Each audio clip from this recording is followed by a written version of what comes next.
बिस्मिल्लाहिर्रहमानिर्रहीम अस्सलाम वालेकुम। मैं हूं आपका होस्ट उस्मान ज़ेब। आज हमारे साथ हमारे गेस्ट हैं अदनान भट्ट साहब, जिनको कंस्ट्रक्शन में पिछले 10 साल का एक्सपीरियंस है। तो अदनान साहब, मुझे ये बताइएगा, एज़ अ लेमैन एक घर कंस्ट्रक्ट करते हुए हमें किन बातों का ख्याल रखना चाहिए, ख़ास तौर पे जो ठेकेदार का चुनाव है। एक ठेकेदार को अगर हम चूज़ करें तो वो हम कैसे चूज़ करें उसको? Thank you very much first of all Usman ज़ेब साहब, आपने बुलाया और बात करने का मौका दिया। जो सवाल आपने पूछा है ये काफ़ी इम्पोर्टेंट क्वेश्चन है।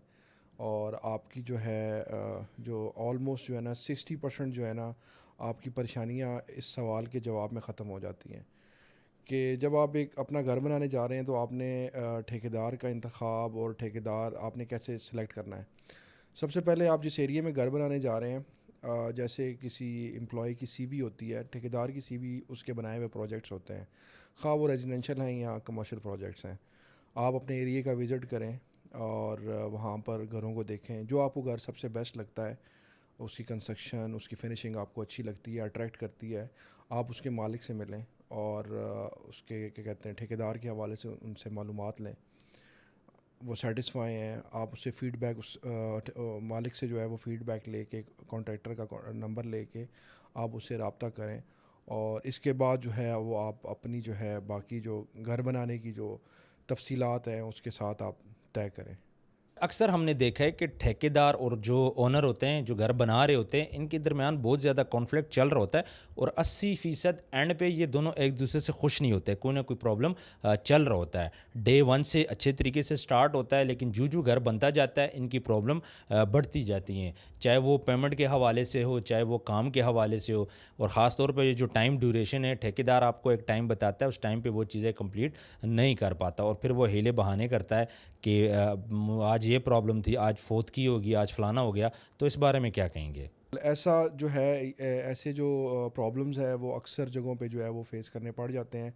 और ये इसकी वजूहात बेसिक यही होती है कि जो इब्तदाई जब आप किसी के साथ एग्रीमेंट कर रहे होते हैं तो डिटेल में जो है आप एग्रीमेंट नहीं करते हैं, जिसमें आप अपनी सारी तफसीलात, आप घर कैसा बनवाना चाहते हैं। ऑल दो कि ड्राइंग्स वहाँ पर मौजूद होती हैं, लेकिन ड्राइंग्स में ये चीज़ें शो नहीं हो रही होती कि आप जो दरवाज़ा लगवाना चाह रहे हैं वो किस तरह का होगा। और जो आप एसेसरीज़, ये आपने बैठ के इनिशियल एग्रीमेंट में ये आपने सारी चीज़ें ठेकेदार के साथ तय करनी होती हैं। आपने टाइल किस तरह की लगवानी है, आपने एसेसरीज़ किस तरह की लगवानी है। मोस्टली आपने ये देखा होगा इस तरह के कॉन्फ्लिक्ट्स और इस तरह की जो चीज़ें हैं वो फिनिशिंग के टाइम पर जो है वो सामने आती हैं। जब एक एक कॉन्ट्रैक्ट जो एक एग्रीमेंट है वो ख़त्म हो रहा होता है, चीज़ें फिनिशिंग पर होती हैं और उस टाइम जो है ना इस तरह के कॉन्फ्लिक्ट्स जो हैं वो सामने आते हैं। अच्छा, एज़ अ लेमैन, आप देखें बहुत से लोग होते हैं जिन्होंने ज़िंदगी में एक ही घर बनाना होता है, वो बार बार घर नहीं बनाते, उनको इस चीज़ का एक्सपीरियंस नहीं होता। तो जो इसका एग्रीमेंट बनता है, एग्रीमेंट की एसओपीज़, इसको फॉलो करना या फिर इसको मेंशन करना, इसके अलावा बंदे को ये भी नहीं पता होता है कि सैनिटरी कौन सी यूज़ करनी है, सीमेंट कौन सा यूज़ करना है, सरिया कौन सा यूज़ करना है, सरिये का गेज कितना होना चाहिए। इसके अलावा क्वालिटी, कौन सी कंपनी आप चूज़ करो, तो उसके रेट्स क्या हैं। तो ये सारी चीज़ें करें तो नए बंदे के लिए तो ये एग्रीमेंट साइन करना बहुत मुश्किल हो जाता है। ठीक ठाक उसको इस पे वर्किंग करनी पड़ेगी, मार्केट से रेट उसको लेने पड़ेंगे, उसके बाद क्वालिटी उसको चूज़ करनी पड़ेगी, फिर उसके बाद सबसे मोस्ट इम्पॉर्टेंट कि कौन सी कंपनी की प्रोडक्ट वो यूज़ करे। तो ये बहुत मुश्किल हो जाएगा। तो इस चीज़ को ओवरकम कैसे किया जा सकता है? जी बिल्कुल, आप सही कह रहे हैं कि लेमैन को जो है वो इन चीज़ों का, लेकिन जब लेमैन ड्राइंग्स की तरफ जाता है, वो ड्राइंग्स बनवाता है, तो ये सर्विसेज जो है वो बीओक्यू जिसको हम कहते हैं, बिल ऑफ क्वांटिटीज़ होती हैं। ये आप इसकी भी सर्विसेज, इसके कुछ चार्जेस होते हैं, आप ये पे करके ये एक पूरा एग्रीमेंट बना लेते हैं, जो आप अपने कॉन्ट्रैक्टर के साथ डिस्कस करते हैं कि हमने ये चीज़ें जो हैं, हमने ये एलुमिनियम लगवाना है, ये दरवाज़ा लगवाना है, ये एसेसरीज़ लगवानी है, तार इस कंपनी की होगी, बल्ब इस कंपनी के होंगे, टाइल इस कंपनी की होगी, ये तमाम चीज़ें उसके अंदर मेंशन होती है। ये एक थोड़ी सी एक वर्कआउट होता है जो आपको इनिशियली जो है, अगर आप ये कर लेते हैं अच्छे तरीके से, दोनों पार्टीज एक रेट पर और इस बिल ऑफ कॉन्ट BOQ पे जो है वो आके मुत्तफिक होती हैं, तो जिस तरह के कॉन्फ्लिक्ट्स आप बता रहे हैं नॉर्मली वहाँ पर इस तरह के प्रॉब्लम्स जो हैं वो फिनिशिंग लेवल तक, फिनिशिंग ऑल दो प्रोजेक्ट कंप्लीट होने के बाद भी इस तरह के जो है वो चीज़ें आपको फेस नहीं करनी पड़ती। जहाँ तक मुझे नॉलेज है, एग्रीमेंट भी दो किस्म के होते हैं। एक होता है विद मटेरियल, एक होता है विदाउट मटेरियल। जो विदाउट मटेरियल है, पर स्क्वायर फीट उसका एक रेट तय होता है। इसी तरह विद मटेरियल होता है, उसका कंप्लीट एक रेट तय होता है कि भाई इतने पैसों में घर कंप्लीट करके देने, चाबी आपके हवाले करनी है। तो इन दोनों में से कौन सा एग्रीमेंट सूट करता है?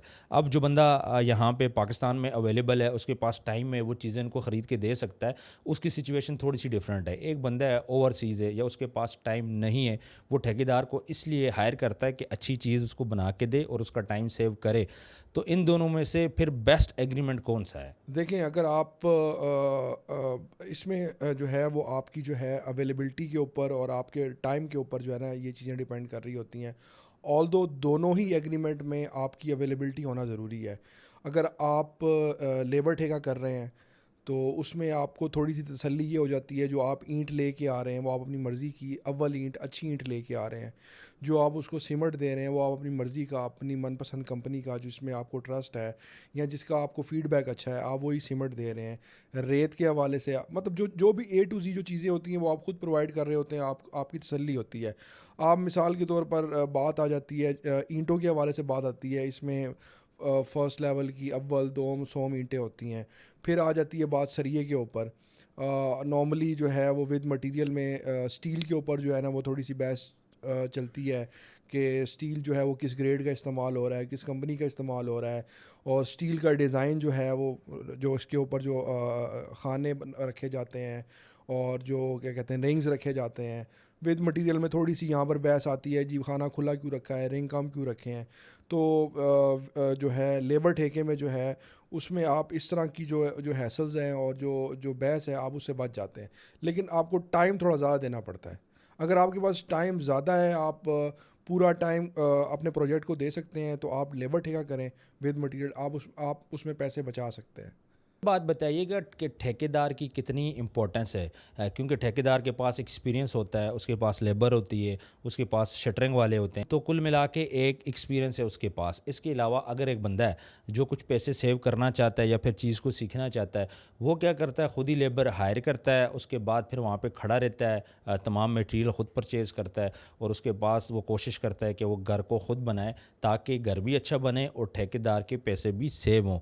तो ठेकेदार को बीच में से स्किप करना, क्या ये फ़ायदा है या फिर अल्टीमेट उसको इसका नुकसान होगा? क्योंकि ठेकेदार को बहुत सारी चीज़ें तो पता है, उसको तो चीज़ें नहीं पता, वो तो नए सिरे से एक्सपीरियंस करेगा। जी, आप बिल्कुल ठीक बात कर रहे हैं। बहुत से लोग ऐसा एक्सपीरियंस करते हैं जो ठेकेदार को इन्वॉल्व नहीं करते हैं और वो कहते हैं कि हम खुद घर बना लें। एक चुनाई की लेबर है वो मैं हायर कर लूँ, उनसे चुनाई करवा लूँ। एक प्लस्तर की लेबर है, उसको प्लस्तर वाली लेबर को हायर कर लूँ। वेल्डर को हायर कर लूँ, टाइल वाले को हायर कर लूँ। जो पैसे मैंने ठेकेदार को देने हैं वो डायरेक्ट लेबर को मैं खुद डायरेक्ट दे दूँ और मैं पैसे बचा सकता हूँ। लेकिन ठेकेदार सिर्फ इन चीज़ों को जो है वो मैनेज नहीं कर रहा होता। मकान बनाते वक्त या कोई भी बिल्डिंग बनाते वक्त ना काफ़ी चीज़ों को जो है ना वो मद्देनज़र रखा जाता है। जैसे हम खुदाई से स्टार्ट करें तो लेआउट एक बड़ी इंपॉर्टेंट चीज़ है। आपका लेआउट किस तरह का है, एज़ पर ड्राइंग है वो किस तरह, हम वो नहीं कर सकते। एक आम आदमी जो है वो एज़ उस तरह लेआउट नहीं कर सकता। फिर खुदाई के बाद आपने नीचे लीन करनी है, लीन आपने कितने इंच करनी है। फिर उसके बाद डीपीसी आती है, डीपीसी का लेवल क्या रखना है।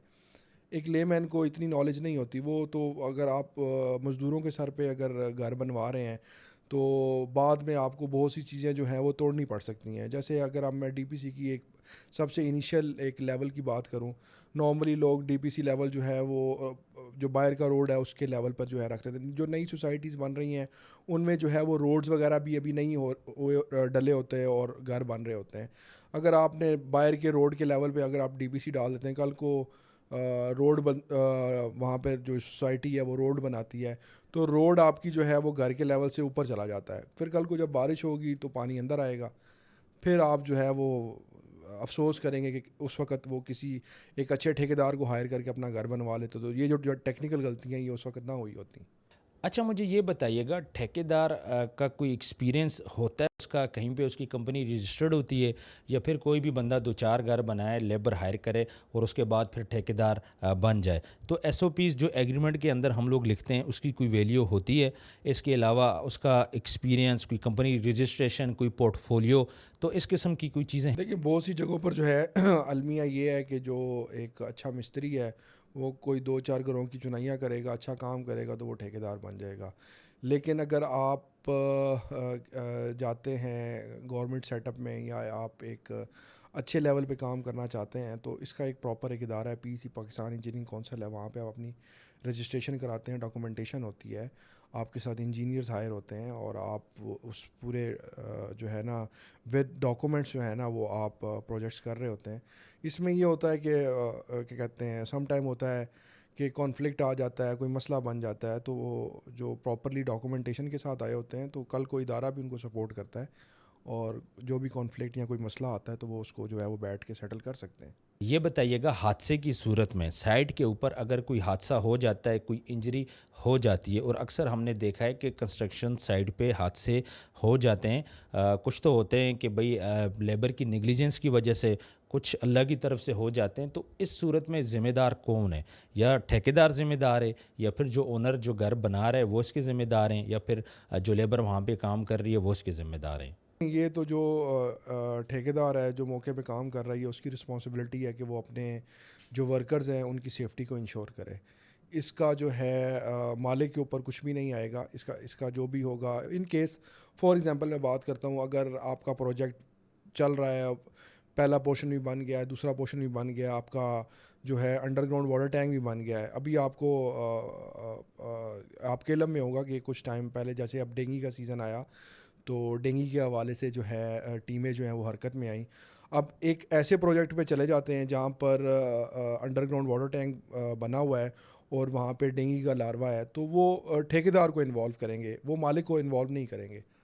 तो इस तरह की चीज़ों में जो डायरेक्ट जो वहाँ पर जो साइट के साथ जो इंटैक्ट है और जो साइट को लेके चल रहा है तो उसकी ज़िम्मेदारी बनेगी।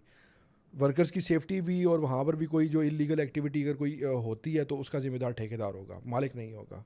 अच्छा, ये मुझे बताइएगा, एक लेमैन को तो इन बातों का नहीं पता, कितना सरिया यूज़ करना है, कौन सी क्वालिटी का करना है, कितना सीमेंट यूज़ करना है, कौन सी क्वालिटी का यूज़ करना है, वायर कौन सी कंपनी की यूज़ करनी है, और उसके स्टैंडर्ड्स कौन से उसने फॉलो करने हैं। तो जिस तरह बेरिया टाउन हो गया, डीएचए हो गया, ये जो बड़ी सोसाइटीज़ है यहाँ पे तो प्रॉपर चेक एंड बैलेंस होता है, साथ साथ आपको एसओपीज़ की पूरी लिस्ट मिलती है। आपने इतना पाइलिंग करनी है, आपने इतना डिगिंग करनी है, आपने बोर करना है, बोर नहीं करना, बाहर से गली कैसे बनानी है। तो इन सोसाइटीज़ में तो ये चीज़ फॉलो होती है। लेकिन मुझे ये बताएं, ये जो आम घर हैं, छोटी सोसाइटियाँ हैं, इसके अलावा जो गली मोहल्ले हैं वहाँ पे जो घर बनते हैं, तो क्या कोई ऐसा इदारा है जो इसको मॉनिटर करे और साथ साथ इसको देखता जाए क्वालिटी चीज़ यूज़ ना हो, या फिर कोई ऐसी चीज़ यूज़ ना हो जो फ्यूचर में जाके नुकसान दे? देखिए, ये जो आप बात कर रहे हैं ना ड्राइंग्स के हवाले से, सरिये की क्वालिटी के हवाले से, ब्रिक्स के हवाले से, ये बड़ी सोसाइटीज़ में तो इसका इसका इसका चेक एंड बैलेंस है, लेकिन अलमिया ये है कि जो लोकल और प्राइवेट जो हैं वो जो सोसाइटीज़ हैं ये जहाँ पर जो घर वगैरह बन रहे हैं वहाँ पर इस तरह का कोई सिस्टम नहीं है। हाँ, मालिक ख़ुद इन्वॉल्व होकर इन चीज़ों के ऊपर को फोकस करके जो है वो जो है वो डिसीजन ले तो ले, अदरवाइज़ कोई दूसरा इदारा के क्रॉस चेक नहीं करता। आपने छत में सरिया कितना डालना है, इससे इसका इसका इसका कोई क्रॉस चेक नहीं है। आप 10 बाई 10 इंच का खाना रख के छत डाल लें, आप 1-2-4 का जो है रेशो रख के जो है वो कंक्रीट की जाती है स्लैब की, आप 1-6-8 करके कर लें, तो इसका कोई क्रॉस है। हाँ, जो बड़ी सोसाइटीज़ हैं जैसे आपने बात की बैरिया टाउन की, वहाँ पर इन चीज़ों को जो है ना वो बड़ी स्ट्रिक्टली जो है वो मॉनिटर किया जाता है। आप जब सरिया जो है वो बांधते हैं छत का तो उनकी टीम्स आती हैं, वो आके चेक करती हैं और एक प्रॉपर उनका एक फॉर्मेट होता है जिसके ऊपर वो जो है वो जो उनके इंजीनियर्स होते हैं वो उसको वेरीफाई करके जो है ना step by step her step पे आप जो है ना उस इदारे की जो है उन्होंने डिपार्टमेंट बनाया हुआ है उसकी इन्वॉल्वमेंट होती है। लेकिन जो प्राइवेट सोसाइटीज़ हैं जो एक गांव में, देहात में या शहर में किसी और जगह पे जो बन रही हैं वहाँ पर इस तरह का जो है वो कोई चेक एंड बैलेंस नहीं है। अच्छा, एंड पे मुझे ये बताइएगा कि एक बंदा जो घर बनाने जा रहा है वो किन बेसिक स्टेप्स को फॉलो करे और किन चीज़ों का ख्याल करे ताकि उसका घर भी अच्छा बन जाए, उसका बजट भी कम से कम यूज़ हो और एक अच्छी क्वालिटी का खूबसूरत घर वो बना सके। देखें, इसमें जो है अगर हम बात स्टार्ट करें एक्सकेवेशन से, खुदाई से, तो खुदाई का बड़ा इम्पोर्टेंट रोल है। आप खुदाई तब तक करें जब तक आपकी जो है वो ज़मीन जो है वो सख्त आनी शुरू नहीं होती। और उसके बाद जो है ठेकेदार इसमें एक थोड़ी सी चालाकी करता है या अपनी वो मुनाफे को बढ़ाने के लिए वो क्या करता है कि जो स्टार्ट होता है वो 18 के रद्दे से स्टार्ट करता है। आप मिनिमम 23 के रद्दे से स्टार्ट करवाएं। फिर आप उसमें जो एक नेक्स्ट चीज़ बड़ी इंपॉर्टेंट होती है आपका डीपीसी लेवल। आपका डीपीसी लेवल जो है वो कम से कम जो आपका बाहर का रोड है उससे उस लेवल से 2 फुट ऊपर होना चाहिए। और इसके अलावा जो आपको एक चीज़ जो बेनिफिट देती है उसमें आपकी जो छतों की हाइट है वो आपका जो ग्राउंड फ्लोर है उसको कम से कम आप 10.5 फुट लाजमी रखें। और फर्स्ट फ्लोर को आप बेशक 10 फुट रखें, लेकिन जो ग्राउंड फ्लोर जो फर्स्ट फ्लोर आप ग्राउंड फ्लोर बनता है उसकी हाइट आप जो है वो मिनिमम 10 साढ़े 10 फुट जो है वो रखें। और डीपीसी लेवल जो मैं बात कर रहा हूँ कि बाहर के रोड लेवल से आप 2 फुट ज़्यादा रखें, तो उसकी एक वजह ये भी बन सकती है कि कल को अगर सोसाइटी जो है वो रोड ख़राब होने की वजह से दोबारा रोड डालती है तो आपका जो घर है वो बाहर के रोड के लेवल से फिर भी ऊपर रहेगा। दूसरी रोड डलने के बावजूद भी आप बाहर के लेवल से अप ही रहेंगे। उसका बेनिफिट ये होगा कि कल को अगर बारिश होती है तो बाहर का पानी आपके घर में दाखिल नहीं होगा। अगर आपका घर ऑलरेडी बाहर के रोड के लेवल के बराबर होगा तो जो बारिश का पानी है वो आपके घर में आएगा और आप फिर पानी ही निकालते रहेंगे। अदनान भट्ट साहब, बहुत बहुत शुक्रिया, आपने हमें अपना कीमती टाइम दिया और आपने हमें इतनी अच्छी इन्फॉर्मेशन दी। आपका भी बहुत बहुत शुक्रिया कि आपने जो है यहाँ पर बोलने का मुझे मौका दिया।